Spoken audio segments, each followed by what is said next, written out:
Hello, ladies and gentlemen, and welcome to another episode of Hanging Out for a Living. It is my distinct pleasure to introduce you to a man who embodies the spirit of community service, leadership, and genuine commitment to the growth of local businesses. Warren Miller, Vice President for Business Banking at Evans Bank. He is a servant leader, tirelessly supporting our community chambers of commerce and various nonprofit organizations. He is also a proud, devoted, civic-minded citizen whose philosophy is rooted in relationship building rather than transactional dealings. His approach to banking is not just about finance, but about fostering connections and community development. Warren, thank you for saying yes and joining us today. Oh, my pleasure. Thank you for that amazing introduction. I only speak the truth, as I tell everyone. So I know our viewers are anxious to dive in, so let's get started. So Warren, in your role as Vice President for Business Banking at Evans Bank, you've shown a really deep commitment to serving the business community. Can you share with us how this passion was sparked and how it has shaped your banking philosophy? Absolutely.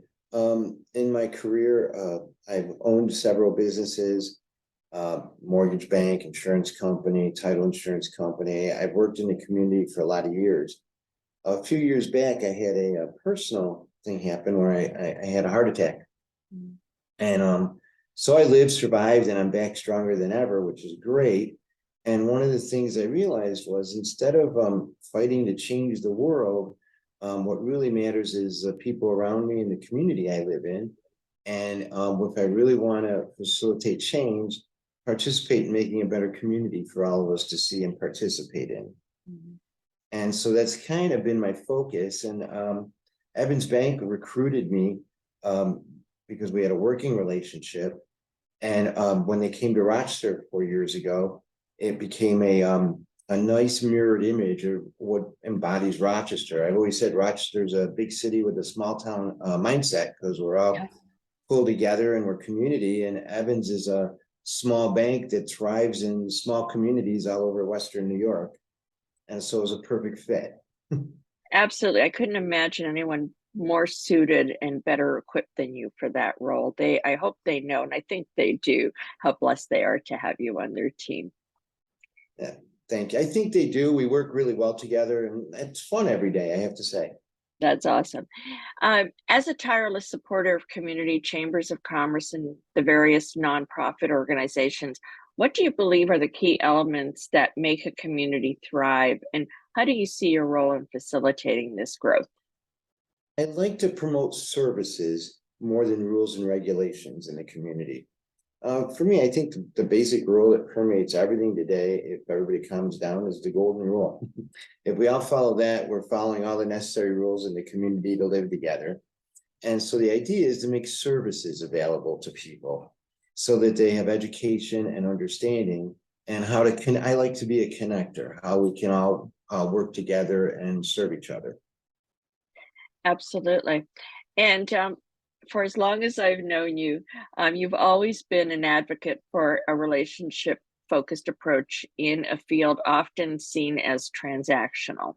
Can you share an instance or story where this approach significantly made a difference? Actually, I can. I had a great meeting yesterday with Parent and Ambulance. Okay. Parent and Ambulance serves the community. And ambulance services that has gone from 1,000 trips a year to 6,000 trips a year. So they're growing and building, and they have questions about banking. They actually work with other banks. My philosophy has always been, I'd rather have you call me for the next 10 years with questions and how I can help you. And it's Rochester. Sooner or later, we'll do business together, but don't feel like I'm going to sell you anything.